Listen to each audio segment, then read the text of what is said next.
ষোড়শ শতাব্দীতে পর্তুগিজ সাম্রাজ্য ছিল প্রথম বিশ্ব সাম্রাজ্য। আফ্রিকা, এশিয়া, আমেরিকা নিয়ে গঠিত হয়েছিল তাদের বিশাল সাম্রাজ্য। কিন্তু 2 শতাব্দীর মধ্যে সব হারিয়ে যায়। কিভাবে? আজকে আমরা তার ব্যাপারে জানব। স্পেনের সাথে ইউনিয়ন। 1580 থেকে 1640 স্পেনের সাথে ইউনিয়ন, পর্তুগাল স্বাধীনতা হারায়। একটি উত্তরাধিকার সংকট এবং স্প্যানিশ রাজা কর্তৃক সফল আক্রমণের ফলে এই ইউনিয়ন গঠিত হয়েছিল। ভাস্কো দা গামা ভারতে যাওয়ার সমুদ্রপথ খুঁজে পান। পেড্রো আলভারেস ক্যাব্রাল পর্তুগালের হয়ে ব্রাজিল দাবি করেন।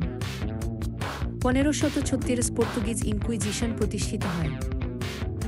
1543 পর্তুগিজ ব্যবসায়ীরা জাপানে পৌঁছানো প্রথম ইউরোপীয় হন। আধুনিক যুগ। 1801 পর্তুগাল ব্রিটেনের বিরুদ্ধে ফ্রান্সের সাথে মিত্রতা করতে অস্বীকৃতি জানালে মুলাদের যুদ্ধ সংঘটিত হয়, যার ফলে স্প্যানিশদের একটি সংক্ষিপ্ত আক্রমণ ঘটে। 1836 দাসপ্রথা আনুষ্ঠানিকভাবে বিলুপ্ত করা হয়।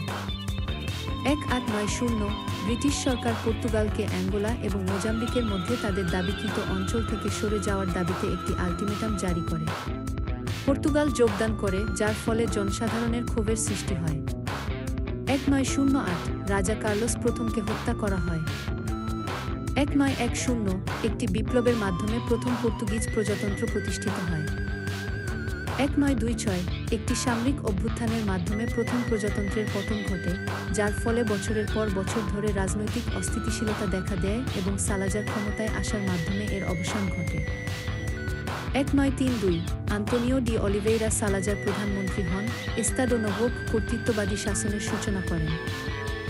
1939 1945 দ্বিতীয় বিশ্বযুদ্ধে পর্তুগাল আনুষ্ঠানিকভাবে নিরপেক্ষ থাকে। 1961 ভারত পর্তুগিজ গোয়াকে সংযুক্ত করে এবং পর্তুগালের আফ্রিকান উপনিবেশগুলিতে বিদ্রোহ শুরু হয়। 1974 কার্নেশন বিপ্লব একনায়কতন্ত্রকে উৎখাত করে এবং গণতন্ত্র পুনরুদ্ধার করে। 1975 পর্তুগাল তার আফ্রিকান উপনিবেশগুলিকে স্বাধীনতা প্রদান করে। 1986 পর্তুগাল ইউরোপীয় অর্থনৈতিক সম্প্রদায়ে যোগদান করে, যা বর্তমানে ইউরোপীয় ইউনিয়ন। 1999 সালে ম্যাকাও চীনের কাছে ফিরিয়ে দেয়। পর্তুগিজ সাম্রাজ্যের সূর্য অস্তমিত হয়। পর্তুগিজ সাম্রাজ্য শেখাল। যখন কেন্দ্র দুর্বল হয়, দূরের অংশগুলো টিকে থাকে না।